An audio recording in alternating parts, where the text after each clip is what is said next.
Well, good evening. On Sláinte, we are live again. And a special guest, if anyone had guessed the cryptic clue, well done. It was really awful rendition of a wolf, but some people got it straight away. Love some of the funnier answers, so thank you very much for that. So WolfBurn tonight. WolfBurn. Yes. Look at that. Look at these cute little bottles. Huh? They're stunning. William, good evening. I'm going to just going to crack this open. Give me a second. Need a wee drink to start with, don't I? Can you go wrong with a wee dram? Excellent. So we have Mark Westmorland from WolfBurn joining us this evening. So obviously it'd be nice to bring him into the room. He's more than welcome to come in at any point. He has a far more superior beard and moustache going on than I do. But what I would say is I've still got my hair on my head. I'm doing rightly. Do you know what I mean? We'll bring him in. Connor, evening. And also, Michael, how are you? I'm very good, thank you. Mark? You're a very cheeky man, Paul. So you are, Sláinte. Sláinte. Here, you do have a really good beard going on, and I love the tash. But look, lockdown effects. I shaved my head today, especially for well, I didn't realise I was going to be a special guest tonight. I've just finished a wee chat with friends in Sweden. So these are the best. These are the best chats. Not expected. Shoe in at the last minute, and let's just have a bit of blether. I see you're drinking a Northland there. Yes. Look at that. Look at that. Look. This bottle is so cute. Yeah. The good thing about our miniatures, when they're empty, a lot of people want to display them. They want to keep them on their bunker or on their counter because you can't see that it's empty. You don't have to fill it with cold tea just to make sure it looks like whiskey, Some of the guys in here are having a bit of crack. Obviously, the chat we're going to have is obviously going to be better than the Scotland game. Obviously, you know what I mean? You don't know. I mean, what, 2 draws already? I mean, what's happening tonight? I don't know. I haven't kept abreast of the situation, but 2 draws so far. And this must be. Please tell me this is a friendly tonight. I'm just holding my breath. In fact, not the chat, but I better put my. He's going to Google it. No. I'm gonna put my I usually get alerts, so I'll need to. Put it on silent. That's a good silent. Look at this. Peter, even good. We're 1 up anyway against the Faroe Islands. It's a must win. It has to be. World Cup qualifier. But yeah, must win. So we've got the Northland. Just thank you very much for coming on the show. Last night, one of our guests has rearranged to come on later on in the year. And listen, Sláinte series, Mark, is about saying thank you for you getting involved in the festival last year. You showed us a lot of support, and I really appreciate that. So Sláinte series is about that. It's about saying thank you, but it's also giving you the chance, to talk about WolfBurn, talk about the projects that you've got going on. And yeah, I mean, look, I've got 3 whiskies in front of me. I've got the Northland. You can talk a little bit about that, sure, while I start to drink it. And I've got an R2, and look, I'm looking forward to the 3rd one because we had it at our whiskey club and it was spot on. That's what's in my glass, but we'll maybe save that. Right, we'll come to that later. Yes. But yeah, and it's always good when folk, they've got their spirit in front of them and they're wanting to hear about the story. I'll not bore you with the history and the facts and figures, but the Northland for us, that was our first commercial release in 16, and that holds a special place for me because that was the first dram that I had with the distillery team outside, down at the distillery, with the whole team in front of the stills, and you discuss about your whiskey drinking journey, and you can remember really great times that you've had with great friends, and you can always remember the great drams that you had as well because it has a memory, it has an imprint on you. So the Northland for me, I'll always think about us standing in front of the still sharing a dram for our first sort of commercial release 5 years ago now. 5 years ago, which is quite bizarre when you think about it. But in a couple of years, we'll will hopefully have a limited release 10-year-old, and we're still classed as one of the youngsters in the whiskey making industry, which is fine. But 8 years in, a couple of years will be 10, and then just hold the reins, just hold us back, see where we go, because this is what we're looking for. I've said it before, we'll get to world domination eventually, but we'll just have to take it nice and canny, nice and gentle. No, I think that's that's an interesting way to look at it, and rightly so. One of the new boys, and yet we're starting to get some older product into these bottles. I really like it. So lovely newness to the Northland. I really like that. It's the non-peated spirit, so you're getting that slight smokiness from the maturation from those Isla casks that we have, and they're quarter casks, so they're 120 odd litres in size, a wee bit sort of faster, a wee bit more intense maturation, and it's only those quarter casks, the Northland. So our new make spirit, that lovely sort of tropical banana, that lovely sort of pineapple-esque, that lovely sort of, I describe it like the pineapple juice from a tin. In the old days, you took the tin lid. It wasn't the health and safety ones you get now that takes it with a nice smooth rim. It was the jaggy edge one. You had to peel it back, and then when you wanted to drink straight from the tin, you were worried that jaggy edge would take your ear off. But that lovely sort of pineapple, sort of tropical sweetness comes through for me with our non-peated spirit and our peated spirit. But the Northland can showcase that with a slight sort of smokiness, just a wee sort of burnt match smokiness at the back, just through those matches. There is that very slight burnt edge, which is really nice. But it's creamy. It's got a lovely character to it. It really has. It's warming. It's a lovely warming dram. 46% as well. Yeah, it's a good hit, and 3 to 4 years.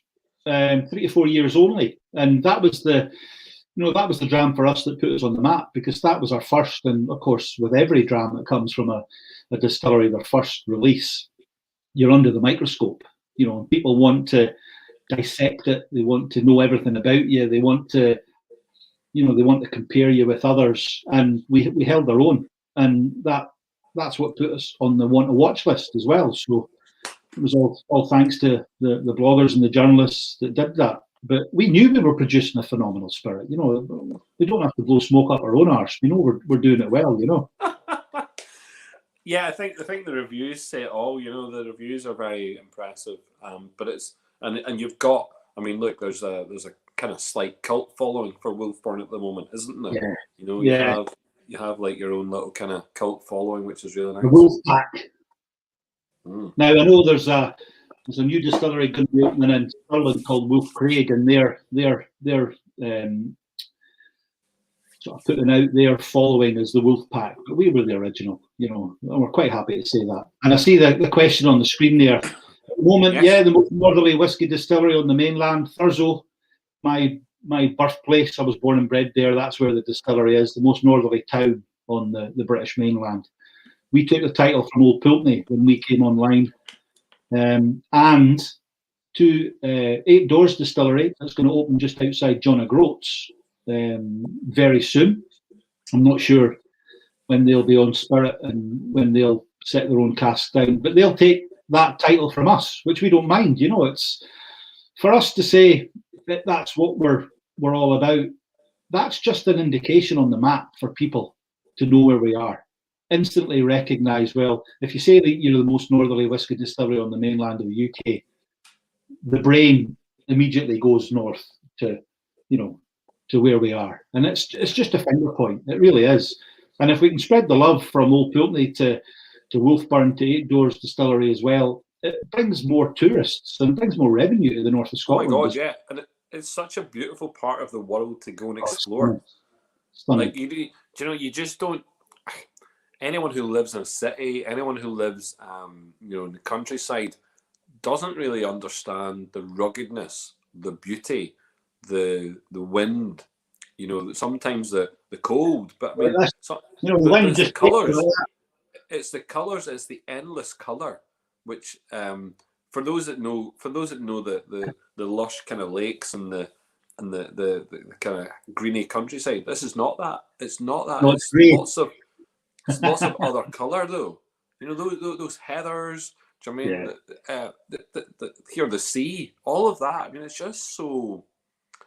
I don't know. I just find it a very attractive place to go and spend some time. You know, lovely. You know, you have the poets of yesteryear going to the Great Lakes of Windermere and Cumbria and stuff like that. You know, I always say you make the pilgrimage to WolfBurn, you'll be rewarded. You've got to make the effort, and what's better than making the effort to go, you know, 5 hours north of Glasgow, 5 hours north of Edinburgh.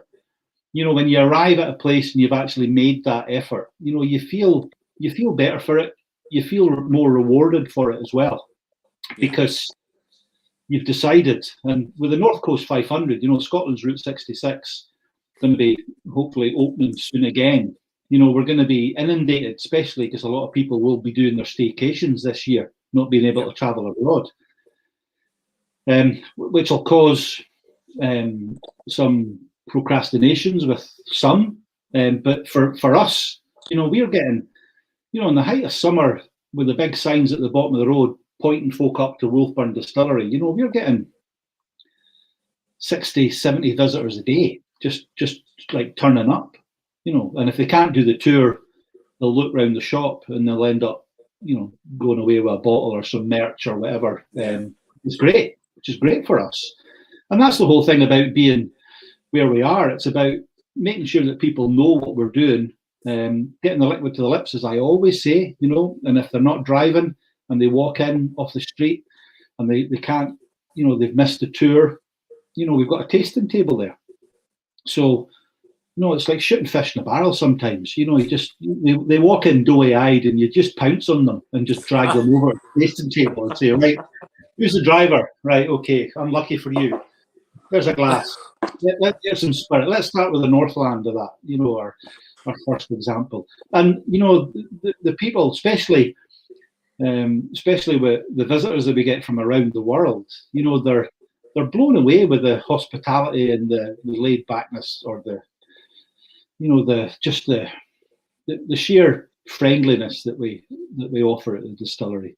One of the stories, I was up doing tours in July, and there was a couple came in at the back of a tour, and I was looking at them thinking, yeah, I know you. I don't know where I know you from, but I know you. I'm usually good with that. I'm usually good with faces. Names, not faces yet. And then we did the tour and we came back, and then came up to me and they said, "Oh, do you remember us?" And I says, "Well, names no, but I recognise your faces."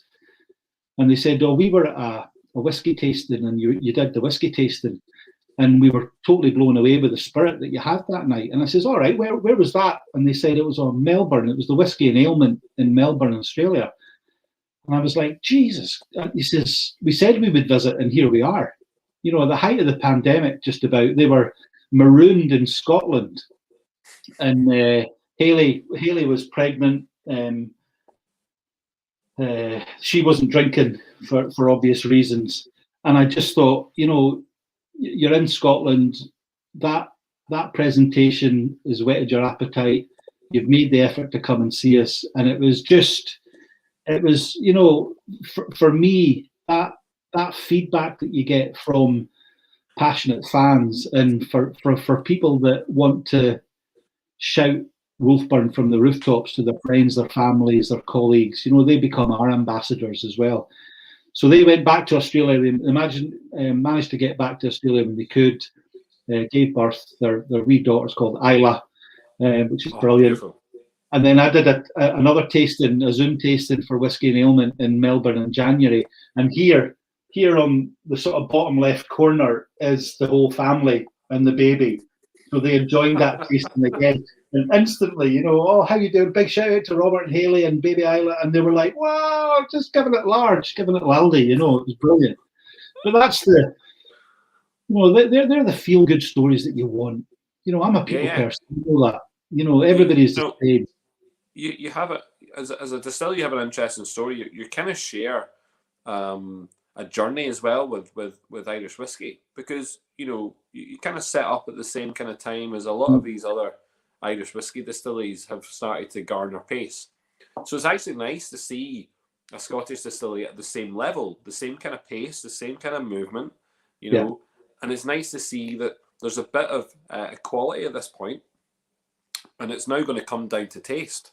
It's now going to come down to, because listen, no offense, very difficult for you at WolfBurn, very difficult for let's put another one, Teeling, when they're with their liquid, not their show stuff, but very difficult for the two of you, for example's sake, to take on the big boys. Very tough for Teeling to take on IDL and Jameson.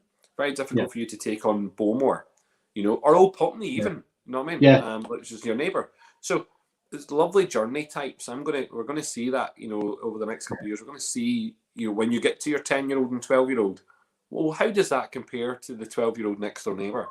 And we're going to drink a Morven. Lovely. Our lightly peated spirit. Yeah, peated spirit. And you can maybe answer Peter's question here. He's got a question just for you. Yeah, favourite cask during maturation. We've got some rum casks that are nowhere near yet, which are going to be absolutely, they're going to blow me away, because with the tropical fruit flavour of our new make spirit with a rum cask, I think that's just going to blow my mind. However, we did our first ever finished whiskey last year. It came out in January. It was a small batch 155, and it was a port finish. And again, talking about the emotive nature of whiskey, me and my dad used to drink port together all the time, and having a port finish in a whiskey, I've got some Arran port finish just at the side here.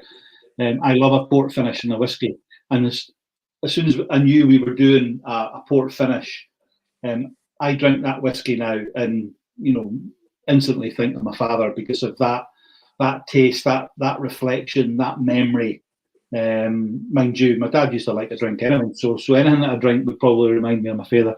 And the bad thing is, he died in 2013, so he died 2 months after WolfBurn started on its spirit, and he's never had the opportunity to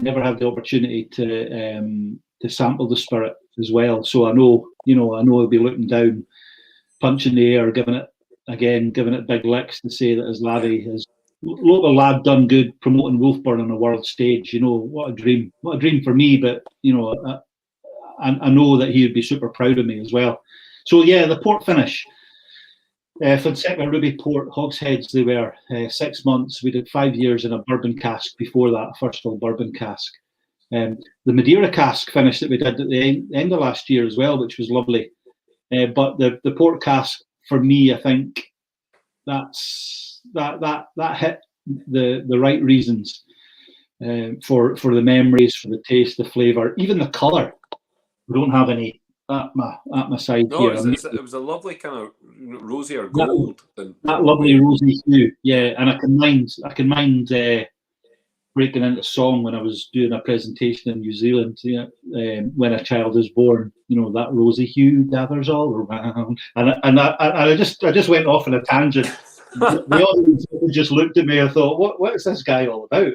How much has he had to drink? But I was just in the moment. I was just enjoying it, and that's what it's all about. I think you've answered Peter's question very well. It was nice to see Craig Watson giving you some plaudits there. Oh, Craig, man. Fair play to Craig. And listen, Craig, we all support you moving on in the industry.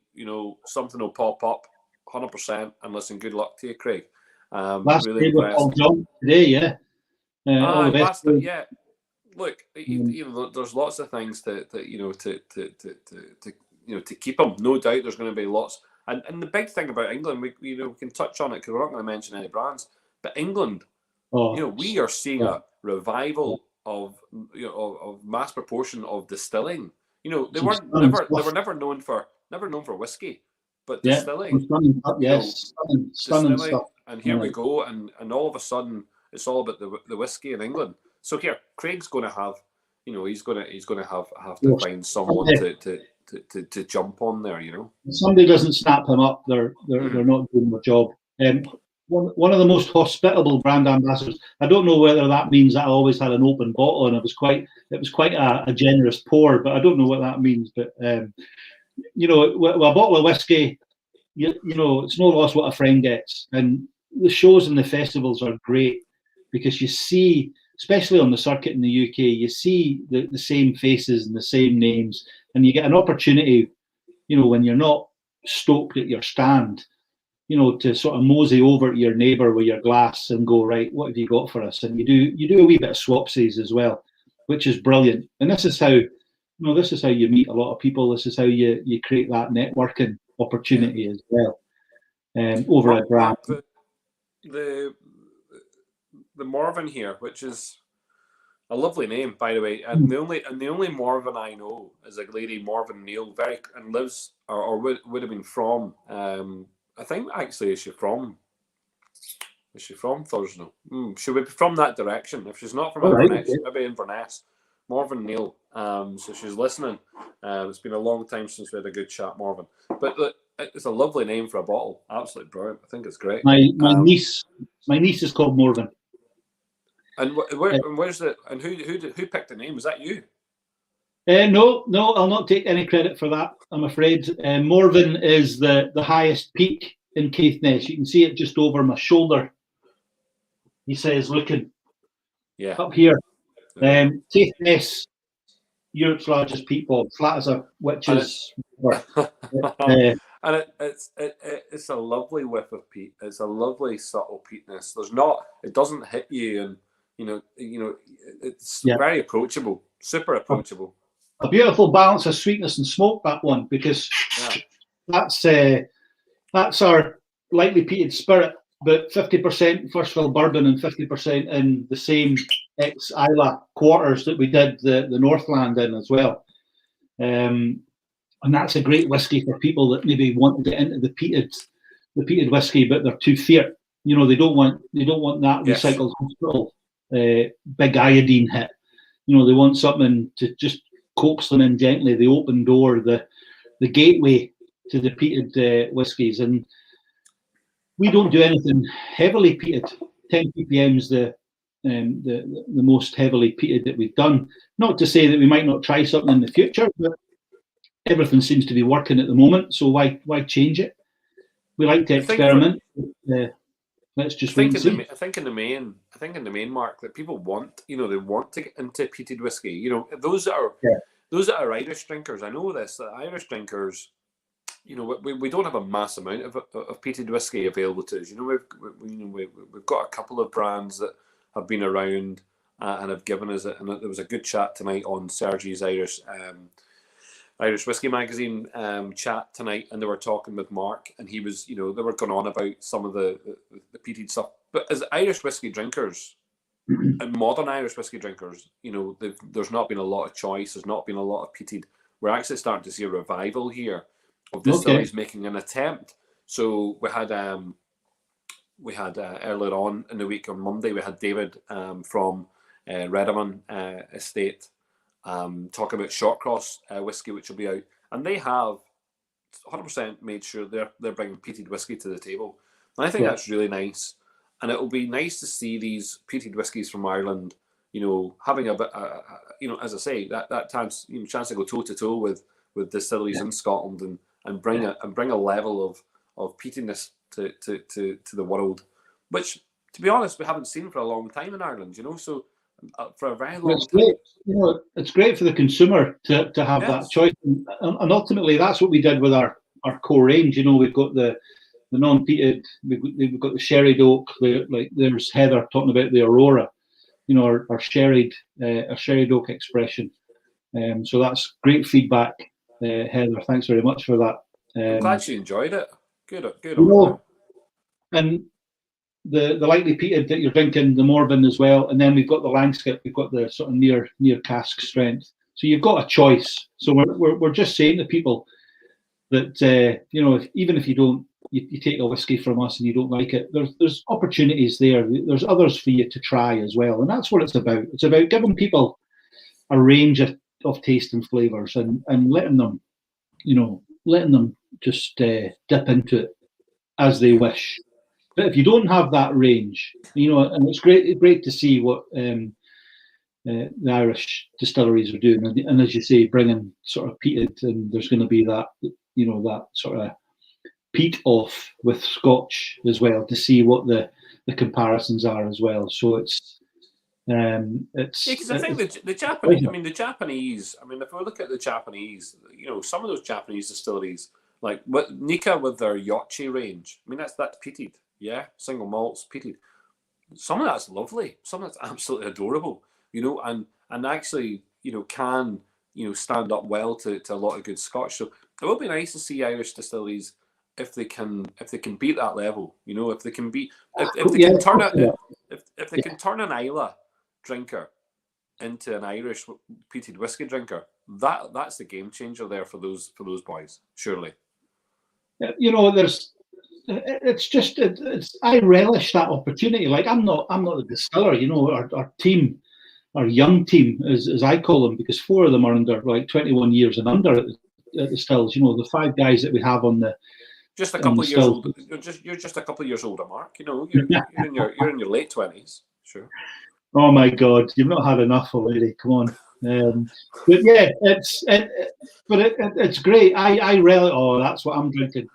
I relish that challenge. I really do, because you just don't want to sit back on your laurels. You want to actually just go out hell bent for leather and try your damnedest to do what you have to do with the spirit and the maturation that you're doing. You're always trying to better your last expression, which is the best work ethic you can have, because you want to make it a supreme, phenomenal liquid. Not just because you like it, but you want it to sell. It's a business. We have to make money. But Liam picks a good question here for you. Obviously, being a new distillery, have you found it easier to break into the international markets over traditional distillery followers back home in Scotland? Like, is it easier for you to tap into to someone not from Scotland potentially? Yeah, I think, because of what we are, we're a fiercely independent distillery, and that's not a political statement. I always say that. The fact that we're doing everything ourselves, apart from the malting and the barley, we're doing everything else on site, hand bottling everything. Even the miniatures that you've got in your hand have been hand bottled by ourselves at the distillery. And the whole sort of legend of WolfBurn, the old distillery, which was 200 years ago now, 1821. And then the rebirth, the reawakening in 2012 when we rebuilt the distillery from scratch. So it's a modern day efficient distillery, but trying to do it the traditional way. Pitching that to sort of distributors across the world, and distributors who I support and have done since I got involved with the distillery. They were always looking for something just away from the norm. They were looking for away from some of the mass-produced, the whiskey factories. No disrespect to any of them, but they wanted something quite unique and quite bespoke and quite handcrafted. And everything that we were doing ticked the boxes. Even our production. Like last year, we only did 100,000 litres, which is a crazy amount. Just a very, very small. But usually we'll do 115, 120, 125,000 litres. So it's, again, we dropped a fifth last year just because of the situation we were under. Yeah. But it's just that opportunity just to produce something on a small scale that have a mighty, mighty impact. For us, again, it's not about quantity, it's about quality. And as soon as the liquid hits the lips, as soon as those distributors get a taste of our spirit, they're like, wow, we have to get this. We have to. And we're in 36 countries across the world now. New emerging markets in South Korea, Philippines. You're nearly as in many. You're nearly actually in as many countries as we have followers for our whiskey festival. Nearly, I'd say we're pitting above you at the moment. But I think, look, it's nice that Liam asked that question. I think that's a very interesting question. Yeah, I it's actually good. like Peter's got a lovely question here, and I think that's an interesting one because that's very technical. It's a technical question because we do talk about the two mash bills that you have, the two distillates. I think that is, well, that was the trade secret, surely. No, I'm quite happy. I'll die by the sword. I'll get the WhatsApp message from the boss. Why did you say that? And I said, no, it's fine. But the likes of our peated expressions, like we run the stills peated for 8 weeks, 6 to 8 weeks a year only. So it's usually before the summer shutdown. So again, we do the peated expression spirit before the summer shutdown, then we clean everything back, and then we start the non-peated. But the first casks that we always fill after the peated will be the Northland, for the Northland, the quarter casks, because if there's any remnant throughout any of the systems of that lightly peated, the 10 ppm, it's going in the Northland, which is it's going into a peated cask anyway. It already has a peated element to it. That's very smart. So again, it's not going to taint anything else because there's already in that maturation going to have that peated influence as well. So yeah, there's a wee trade secret. I think that's quite smart. That's a smart ploy. It's a simple ploy. Oh, hey, it's a super smart. I'll snap you. Two hearts. The Valentine's bottle. Yes. You sweet boy, you. Beautiful. I think it's class. 52.6, I think it is. That's a lot of alcohol. 52.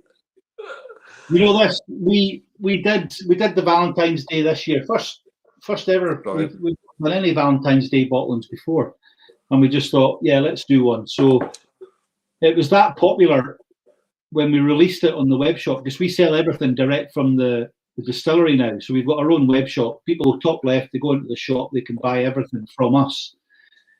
It crashed the website as soon as we offered that out, and we had to honestly, a victim of your own success, which was great. And we said, right, we'll sort it.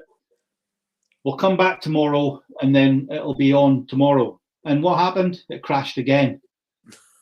Absolute nightmare. So what we had to do, people had to actually email in their order form with a request for the Valentine's Day bottling. And, all credit to the admin staff, Jen and Gemma at the distillery.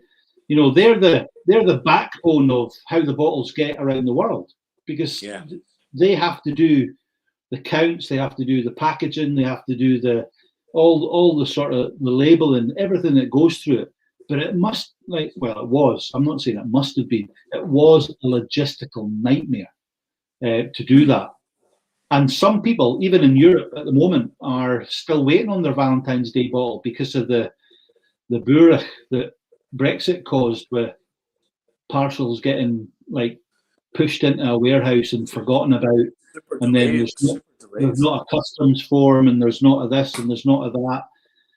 And we saw, from our point of view, we saw our carriage costs to go into Europe more than double because of the regulations and what's needed now. And because we're in the far north of Scotland, DHL are the only ones that will run that far up and actually collect. So they've got us over a barrel, the blinders that they are. Pardon the pun. The pun. But you just don't know if the Europeans that are exporting into the UK are having the same grief or having the same problems. Because as soon as they start having the same grief as us, somebody will have to sit around the table and go, Christ almighty, let's get this sorted, because nobody's winning. I think we definitely saw major issues on getting stuff, from Europe into Ireland, where we're seeing a big issue, getting stuff into Belfast. But I think what's happening now is, I've noticed Amazon are at a 14-day turnaround for alcohol now. I was getting alcohol the next day. Now it's 14 days. So that there's been a change of tack there with Amazon recently. so I'm not sure what's going on. Some interesting questions. Liam loves your bottle, but he's interested. Is your branding in-house? Do you do in-house branding? Yeah. Everything that we do. Like here's a couple of our Kilver series, which is our premium brand series that we do. This is just a big push because Kilver 8 comes out next month. Pardon the opportunity to get that out there. But yeah, listen. You sell as much as you can just now. You go ahead. What it is our brand manager. He was highly commended in the World Whisky Awards this year. Paul Collins creative, which is great because he's technically the brother-in-law of one of our owners, and Paul's always done the designs. And I'm lucky enough I get to see the renders a few weeks before the release, if they allow me access, because I'm quite sneaky. I always like to have inside information, but I think they've grown to love me because of that. But they're thinking, don't tell Mark too much because he can get so passionate. He can his mouth will run away with him, and he'll ruin a release, or he'll let the cat out of the bag or something like that as well. But so far it's not happened. But yeah, all our designs done in house, and it's nice to see the consistency of WolfBurn. It's nice to see the journey and how we do things, and whether it's a slight subtle change of our carton or the size of our like the Kilver edition is like 1.5 times the size of one of our cartons. And when we released our Kilver series, there's going to be 24 in the whole series. Next 2 weeks from now, it'll be out. And when the Kilver series was first released, the first 3 releases was a carton of a certain size, and we had passionate fans, ultra fans, building shelves of 8, 8, 8, and that's where the Kilver series will go, and it'll be brilliant. And we just made the packaging just that slightly wider, and they were like, no, what have you done? I'm going to have to run back to IKEA. Yeah, I'm going to have to break into another room and display my WolfBurn. But as a company, you have to evolve. You can't just sit staid. You can't just sit on your laurels. As I said earlier on, if we have an opportunity to work with a packaging company or a label maker, and they're doing it the best for us, and we see an opportunity for us to get the brand a wee bit more recognition, whether it's the type of label or the feel of label. Like, I'm very kinesthetic. It's all about the touch and the feel for me. It's not always about the look. It's about how a bottle feels in your hand. And when somebody on the chat earlier on says the bottle, you look at the bottle, it's got WolfBurn Distillery on the bottom, it's got Thurso Scotland on the back. There's a certain weight to it. There's a certain quality to it. A bespoke bottle. And you want that. You're producing the best spirit you can. You want the best vehicle to market, because you want the best. You want your bottle to have a presence on a shelf, whether it's the back of a bar or whether it's on an off license. You want somebody, and again, the WolfBurn brand, the Seawolf, it's drawn people in. Folk are like, what is that? I've not seen that before. We're nosy fuckers, us humans. We'll go towards something, because we're like that. We're inquisitive. We have a thirst for knowledge as well. Pardon, is it past the watershed? Thankfully. No, you can say what you like. It's okay. Well, this is the good thing is with our branding. I know that was the question. I went off on a wee tangent there, but everything that we do has to complement our spirit. Yeah. And that's. Paul's knocked it out of the park, and wait till you see this Kilver 8. Wait till you see it. It's regal. I'm not going to give too much away, but it's just absolutely stunning. It really is. If anybody saw our Chinese New Year bottle, the year of the ox that we did in January. If they love that, they're gonna. This is the Kilver 8, which is called Wunjo, which means joy, friendship, fellowship, excitement. It's going to blow people's minds. Exciting. I'm excited I just for can't that. wait. I honestly can't wait. But you'll have to get your dibs. You have to jump on your computer and keep the fingers. Keep the finger on it. Fingers light. You'll have to do that. Peter has another good question. Peter loves the questions, which is really important. I really like them as well. But do you feel that the weather helps a lot during maturation? You know, and obviously Liam's piped in and he says, "Look, Islay distilleries would swear by it in some respects." Of course, you know, you want your outside environment to have you want it to have an impression and a flavour impact as well, because that's what makes the area unique. Like, as I said, Caithness is flat. The wind from the sea air that comes in from the Pentland Firth, you know, out the back of the distillery, you look out over to Orkney, and you know you can see the old Manahoy, you can see Dunnet Head on the right hand side. But because it's flat, you know, that sea air will howl through our distillery and through our traditional dunnage warehouses as well. So as the angel share leaves, the porous nature of the wood, the outside environment has an opportunity to come in. So again, that sort of maritime brininess, that salty sea air, I can pick up from our spirit. And it's like walking along the beach at Thurso. You know, one day it can be clear as seaweed, the next it can be full of seaweed. And it's just iconic. For me, I could shut my eyes and think I'm walking along with my dog Shan. It's grabbing the end of the seaweed. I'm swinging it, not round my head, that would be, but I'm swinging it from side to side on the beach. And that lovely sort of sea spray, that lovely sort of experience, you know, I can get ever so slightly from our expressions as well, depending on what the maturation is as well.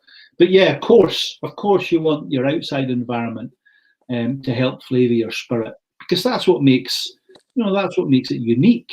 You know, your location, and because you know the trees are growing at 45-degree angles because there's nothing stopping them. That's if they grow.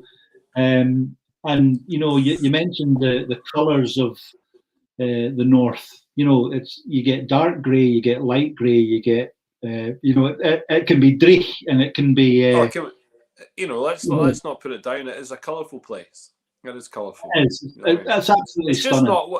It's just not, and I said it. It's just not those big rolling green hills. No, you know that. It's not that. Not. It's a different type of. It's a different type of color. You know see when that, you know, you get to dusk and you see those beautiful kind of purple hues coming across. I think it's stunning. Well, we've got the Flow Country. It's called the Flow Country. We're getting or hopefully going to get UNESCO World Heritage status, not because of the Europe's largest peat bog, but because of the flora and the fauna that we have and the migratory birds that stop as well. And having that opportunity, you know, as you're driving through Caithness, it's flat, so you can see forever. Whether you're looking out onto the Sutherland Mountains at Sullivan, or you're looking at the Maiden's Pap or Morven or Scarabin, you know, these big mountains are probably visible for the majority of the county because that's as big as you'll get after the flat barrenness of the Caithness County as well. But you know, again, when we growing up there, having the river, there's a beautiful salmon river, having the rocks, having the beach there, I'm again, whether it's the spirit itself, I'm totally biased. If it's the area, I'm totally biased because I've grown up there. I was born and bred there, and it just got so many iconic memories of my childhood, you know. And it's like our spirit. It's like instead of that hot poker going down the throat, it's just like the rolling tear down the cheek. And when I think of the north and I think about my upbringing, that tear manifests. That tear will come out. And that's what you want. You want to be passionate about your area. You want to be passionate about your spirit. You want to be passionate about your job. And you want that electricity. You want people to feed off that. Because you can go to presentations and you can go to tastings, and it's like, yeah, PowerPoint this, PowerPoint that, blah blah. But you want to get a fire in your belly. You want to, you stand up and punch the air, and big hugs when we can, and shouts of glee and joyfulness. That's what you want. And if I can't do that, I'll stop. As soon as that fire goes out in me, somebody else will have to do it. But as you know yourself, Paul, you'll never get that with me. I'm as passionate as the day is. Very, very, very, very passionate, and so you should be, because you do have something to shout. You have something to shout about, and that having that, I suppose that the deep connection, particularly to the area, but the deep connection to what's going on. There's a lot of history there in that part of the world. So how are you enjoying the Valentine's then, my man? That's lovely. I'm just obviously this is the peated expression, which is great, which has got that beautiful, beautiful sweet peat aroma. What casks were you using here? Because the alcohol, the alcohol's absolutely, the alcohol's sublime. It doesn't, at 52.6%, it's not a turn off. It's so welcoming for the amount of alcohol. Bourbon casks and really? octaves. Oh, an octave, right? Okay. Now, 5-year-old our spirit that went into the Valentine's, and again, just because even the Morven at 46%, because that's the lowest that we'll actually do our drams at, but jumping up to 52.6, it just gives it just that wee bit more of a oomph, just that wee bit more of a presence. But again, it's not overly aggressive. It's still, this is the third or fourth glass I've had tonight, pardon the pun, but they're small measures. In my WolfBurn branded Glencairn glass available. That's nice. That's a nice glass. But it's I was doing tastings last year. In fact, I'm still doing tastings this year, and we're doing the perfect dram glasses, and I'm usually pouring myself 1 centiliter of each expression that I'm doing. But the perfect dram glasses that we sell are tiny, and it looks like I've got big, massive hands when I'm holding one in my, it's like a big giant's hand, especially when you put it close to the camera and that. And sometimes I've got to say, look, my hands aren't that massive. It's a small Glencairn glass, and I'm only drinking 10 milliliters. It's the wee half Glencairns. Yeah. Yeah, but the Valentine's edition, having it a wee bit more punchy, a wee bit more of an ABV. I love, like last the Gable or Kilver 7 last year, a lightly peated sherry, absolutely bliss, absolutely stunning. Just for me, that's I've died and gone to heaven. I'll not say it's my favourite. It's like choosing one of my children. Can't say that. I can't have a favourite. But it depends on your moment. It depends on who you're with. It depends on, and for me, it depends on the newest release, because you're uber excited. You're so stoked when you get a new bottle of WolfBurn. Yeah. And I'm lucky enough, I've maybe had a chance to maybe sample some of the casks, or have been involved in some of the tastings for a decision. But when you get it in a bottle, and it's the tin sleeve comes off, the foil comes round, and there's nothing plastic about it. The oak cap on the cork, and that favourite sound. That popping of the cork. That's just the. It does rightly. It does rightly. It's got that. It's a big fat cork, and I said cork there for anybody that wasn't listening. It's the thickest before you had to go sort of specialise. It's about, I think it's 23 mil or something like that. It's good. And it's good. That iconic sound of popping a cork. That it's like the meerkats.